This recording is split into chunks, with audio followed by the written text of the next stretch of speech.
ሰላም ጋይስ ከመይ ኣለኹም ንሎሞውን ሓንቲ ብሉጽቲ ፊልም ሒዝና ልኩም ቀሪብና ዘለና ነዛ ቻናል ሓድሽ እንተኾንኩም ሰብስክራይብ ነዛ ቪድዮ ድማ ላይክ ብምግባር ጀምርዋ ናብታ ናይ ሎም ፊልምና ከሰጋግረኩም ፊልምና ዝጅምር ሓደ ፖል ዝበሃል ብመካኒክነት ዝሰርሕ እንዳርአየና እዩ ሓደ መዓልቲ ነታ ኣብ ካልእ ከተማ ትምህርታት ከታተል ዘላ ጓሉ ቤዝ ይድውለላ ቤዝ ደሓን ከም ዘላ ነገር ግን ብበዝሒ ትምህርቲ ከም ዝደኸመትን እኹል ዕርፍቲ ትረክብ ከም ዘየላን ትነግሮ ሽዑ ብድንገት ናይ ሓደ ወዲ ተባዕታይ ድምጺ ብቁጥዕ እንታይ ትገብር ኣለኺ ክብላ ይሰምዕ ቤዝ ድማ ከጸንዓለን ኢላ ነት ቴሌፎን ብፍጥነት ተዓጽዮ ፖል እንደገና ክረኽባ ይፍትን ነገር ግን ኣብዚ ግዜ እዚ ዘይፈልጦ ሰብ ነቲ ናይ ቪድዮ ጻውዒት ይቕበላ እቲ ሰብ ኣብቲ ቪድዮ ዘሎ ሰብ ኣቦ ቤዝ ምዃኑ ምስ ፈለጠ ነት ቴሌፎን ብፍጥነት ይዓጾ ፖል ብጭንቀት ደጋጊሙ ይድውል ግን መልሲ አይረኸበን ተስፋ ዘይቆረጸ ፖል ንናይ ቤዝ ኣካራይት ገዛ የዘራረባ እታ ካራይት ቤዝ ንገለ መዓልታት ከም ዘይመጸት ትነግሮ ፖል ብቐጥታ ናብቲ እትመሃረሉ ከተማ ይጓዓዝ ኣቦ ምስ በጽሐ ድማ ናብ ገዛ ብምጉያይ ነቲ ማዕጾ ደጋጊሙ ይኩሕኩሖ ግን ዝኸፍት ኣይነበረን ኣብ መወዳእታ ነቲ ማዕጾ ሰይሩ ይኣቱ እቲ ገዛ ዳርጋ ባዶ እዩ ነይሩ እቲ ገዛ ክፍትሾ እንከሎ ግን ሓደ ሓበሬታ ይረክብ ቤዝን መሓዛኣን ኣብ ቅድሚ ሓደ እንዳ መስተ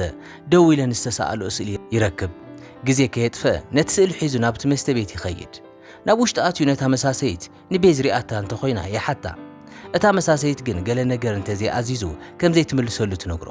ንሱ ድማ ገንዘብ ሂብዋ ነቲ ስእሊ ጥራሕ ክትሪኤሉ ይሓታ ምስ ረኣየቶ ሎሚ ምሸት ኣይረኣኽዋን ኢላ ነቲ ስእሊ ትምልሰሉ ፖል ኣበይ ከም ዝደልያ ስለ ዝተደናገረ ማይ እንዳሰተየ ኣብ ሓደ ቦታ ይቕመጥ ሃንደበት ግን ሓደ ገጽ ይርኢ እታ ኣብቲ ስእሊ ምስ ቤዝ ዝነበረት ጓልያ ገለ ነገር ከም እትፈልጥ ብምግማት ድማ ናብኣ ይቐርብ ኣንጅላ እያ ትበሃል ናይ ቤዝ መሓዛያ ብዛዕባ ቤዝ ክሓታን ከሎ ክትተሓዋወሮ ፍቓደኛ ኣይነበረትን ፖል ድማ ነቲ ስእሊ እንዳርአያ ቤዝ ቴሌፎን ከም ዘይተልዕሎ የረዳዕ ኣንጅላ ግን ንጭንቀት ፖል ስለ ዘይተረድአቶ ክትኸይድ ትውስን ንመሓዝታ እውን ክትከይድ ከም እትደሊ ትነግሮም ክትኸይድ ክትብል እንከላ ግን ፖል ኢዳ ይሕዛ እቶም መሓዝታ ድማ ትንኮሳ መሲልዎም ወዲያውን ክከላኸሉላ ይፍትኑ ናይቲ መስተ ቤት ሓላዊ ግን ንኹሎም ናብ ደገ የውጾም ፖል ነታ ዝጠፍአት ጓል ንምሕታት ቁሩብ ደቓይቕ ጥራሕ ከም ዝደሊ ይነግራ እዚ ምስ ሰምዐት ኣንጀላ ንበይኖም ክዘራረቡ ከም ዘለዎም ድማ ትሰማማዕ ንሳን ቤዝን ካብ ቀረባ ግዜ ጀሚረን ምቅራብ ከም ዝጀመራ ትነግሮ ኣብ መወዳእታ ከም ዝሰምዐቶ እንተኾይኑ ቤዝ ኤዲ ዝተባህለ ኣፍቃሪኣ ተኸቲላ ናብ ኒው ኦርሊንስ ከም ዝኸደት ትነግሮ ኤዲ ብናይ ሓሽ ንግዲ ከም ዝፍለጥ ድማ ወሲኻ ትዛረቦ ፖል እዚ ብምስምዑ ዋላ እኳ እንተደንገጸ ርእሱ ተቖጻጺሩ ንኤዲ ንክረኽቦ እንተሓጊዛቱ $500 ከም ዝባ ቃሊኣት የላ ኣብ ጉዕዞኦም ኣንጀላ ንፖል ስለምንታይ ንፖሊስ ብዛዕባ ምጥፋእ ቤዝ ከም ዘየመልከተ ተሓቶ ፖል ሰብ ምስ ጠፍአ ኣብ ውሽጢ 48 ሰዓታት ስጉምቲ ስለ ዘይወስዱ ምምልካት ዋጋ ከም ዘይብሉ የረዳእ ንገለ ሰዓታት ምስ ተጓዓዙ ኣብ ሓደ ነዳዲ መምልኢ ጠጠው ይብሉ ፖል ነዳዲ እንዳመልእ እንከሎ ኣንጀላ ንቤዝ ናይ ባዕላ ህይወት ክትነብር ክገድፋ ከም ዘለዎ ትነግሮ ሓያል ኣቦ ምዃኑ ከም ዝሰምዐት እውን ትነግሮ ፖል ግን ዝኾነ ተወሳኺ ነገር ከይተዛረበ ናብ መኪና ተመሊሳ ኣንጀላ ክትኣቱ ይሓታ ኣብ መወዳእታ ኒው ኦርሊንስ ይበጽሑ ፈለማ ንኤዲ ናብ ዝተላለዩሉ ናይ ምሸት ክበብ ትወስዶ ናብ ውሽጢ ቅድሚ እታዎም ፖል ናይ ሰባት ትኹረት ምእንቲ ከይትስሕብ ርሕቕ ኢላ ደው ክትብል ይነግራ ኣንጀላ ተደናጊራ እንታይ ማለቱ ምዃኑ ተሓቶ ፖል ግን ካብ መኪና ወሪዱ ንሱ ኣትዩ ዝቕመጠሉ ቦታ ክሳብ ዝረክብ ቁሩብ ደቓይቕ ክትጽበይ እዛ ናብቲ ክበብ ምስ ኣተው ኣንጀላ ናብ ሽንቲ ቤት ትኸይድ ክትምለስ እንከላ ግን ገለ ምዝራብ ኣብቲ ቦታ ይስማዕ ነበረ ንስቶም ሰባት ክትበኣስ ምስ ጀመረት ፖል ገለ ጸገም ከም ዘሎ የስተውዕል ናብ ካልእ ቦታ ክኸዱ ድማ ተሓቶ ልክዕ ናብ ደገ ክወፁ እንከለዉ ኣንጀላ ንናይ ኤዲ መሓዙት ትረኽቦም ፖል ናብኣቶም ቀሪቡ ኤዲ ኣበይ ከም ዘሎ ይሓቶም ንሳቶም ግን መልሲ ኣብ ክንዲ ምሃብ መጥቃዕቲ ይፍንውሉ ኣዕርዩ ምስ ወቕዖም ድማ ገዲፎሞ ክኸዱ ምስ ጀመሩ እቲ ብሕርቃን ዝተመልአ ፖል ተመሊሱ ብምሉእ ዓቕሙ ብምጥቃዕ ሓደ ብሓደ ይቐጥቅጦም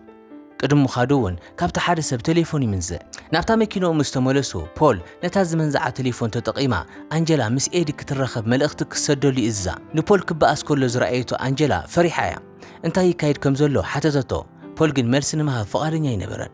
ናብ ገዛኣ ንክወስዳ ድማ ብጣዕሚ ትልሙኖ ፖል ግን ዘዕርፍሉ ቦታ ከም ዘዳለወ ይነግራ ናብ ሓንቲ ንእሽቶ ሞቴል ወሰዳ ፖል ግን ከይደቀሰን ከሎ መኪና ምስ ስድራ ቤቱ ክትፍንጀር እንከላ ብዓይኑ ሕሊኑ ይዝከሮ ነበረ ኣብቲ ፍንጀራ ፖል ጣልቃን ምእታው እኳ እንተፈተነ ኣዝዩ ደንጉ ነበረ ኣንጀላ ካብ ድቃሳ ክትበራበር እንከላ ፖል ብቑመኑ ኣብ ቅድሚ መስትያት ደው ኢሉ ትርዮም ብውቃጦ ዝተመልአን ብጭዋዳ ዝተሃነፀን ሰውነቱ ትኹረት ይስሕቦ ኣብዚ ማእኸል ኤዲ ኤክሳይት ኣብ ዝበሃል መስተ ቤት ንምርኻብ ፍቓደኛ ምዃኑ ዝገልጽ መልእኽቲ ይሰድድ ኣብኡ ምስ በጽሑ ድማ ኣንጀላ ቀዲማ ብምእታይ ኤዲ ዝተቐመጠሉ ቦታ ተርእዮ ፖል ድማ በቲ ቃል ዝኣተወላ መሰረት ገንዘብ ሂቡ ናብ ገዛኣ ክትኸይድ ይነግራ ናብቲ መስተ ቤት ከኣቱን ከሎ ስቱዋርት ዝተባሃለ ሰብ የስተውዕሎ ንፖል ኣብቲ ናይ ቀደም ህይወቱ ይፈልጥዎ እዮም ፖል ኣብ ቅድሚ ኤዲ ደው ኢሉ ጓሉ ኣበይ ከም ዘላ ክነግሮ የገድዶ ኤዲ ብዛዕባ ቤዝ ክሕሱ ምስ ጀመረ ፖል ይሓረቕ ፖል ስጉምቲ ክወስድ ክብል እንከሎ ስቱዋርት ጣልቃ ብምእታው ኣብቲ ጣውላ ዝነበረ ኣዋልድ ከም ዝኸዳ ይገብር ስቱዋርት ተቐሚጡ ብዛዕባ ኤዲ ይቅርታ ይሓትት ናይ ቅድሚ 20 ዓመት ዝነበረ ርክቦም ብምዝካር ፖል ንኤዲ ከይቀትሎ ይልሙኖ ስቱዋርት ኣብቲ ናይ ቀደም ግዜ ፖል 7 ሰባት ምቕታሉ ይዛረብ እዚ ድማ ፖል ንገበነኛታት ዝሃድን ዝነበረ ናይ ቀደም ወረቐት ሃል ነብሲ ምዃኑ ሚስጥር ያቃልዕሉ ክትኩስ ከለኻ ንስኻ ይነበርካን ካብ ንፋስ ዝተሰርሐ ክትመስል ነርካ ይብሎ ቀፂሉ ስቱዋርት ንፖል ኣብታ ምሸት ስለምንታይ ከምዚ ቆተሉን ስለምንታይ ከምዞም ሓሮን ይሓቶ ኣብ ናይ ቀደም ህይወቶም ፖል ንስቱዋርት ካብ ሞት ኣድሒንዎ ከም ዝነበረ ንረዳእ ፖል ሞን ምዃኑ ዝተረድአ ኤዲ ድማ ብፍርሕ ይርበሽ ኤዲ ምስ ቤዝ ናይ ፍቅሪ ርክብ ከም ዝነበሮን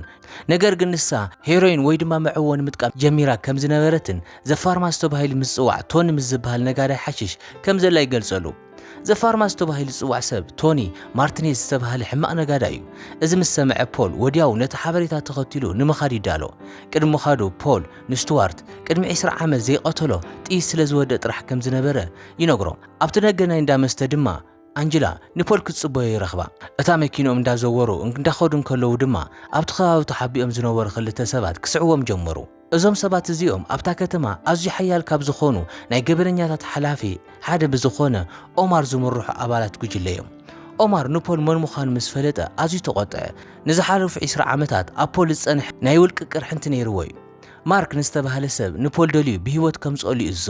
ፖልን አንጀላን ብመኪና እንዳተጓዓዙን ከለው ሃንደበት ብክልተ ናይ ኦማር ሰባት ተኽሲ ይኽፈተሎም ፖል ነቲ መጥቃዕቲ ብምምላጥ ነቲ ኩነታት ይገላውጦ ካብቶም ዝቆሰሉ ሰባት ነቲ ሓደ ምስ ሓተቶ ኦማር ክቆትልዎ ከም ዝኣዘዞም ይዛረብ ፖል ዝደልዩ ሓበሬታ ምስ ረኸበ ንኽልቲኦም ሰባት ቆቲሉ ካብቲ ከባቢ ይኸይድ ብኻልእ ገጽ ድማ ማርክ ንፖል ክቆትሉ ካብ ዝተለኣኹ ሰባት እቲ ሓደ ከም ዝሞተን እቲ ካልእ ከም ዝቆሰለን ይንገሮም ፖል ናብቲ ከተማ ዝመጸሉ ትኽክለኛ ምኽንያት ነታ ዝጠፍአት ጓሉ ንምድላይ ምዃኑ ይንገሮ السمع عمر نعون محاز بزيادة دلي أبقى عزوم أنجلا بزعبا ناي بول ناي قدم هيوت مفلات تدلي عمر سلمنتاي نعون مركب كم زي دلي يتحاتو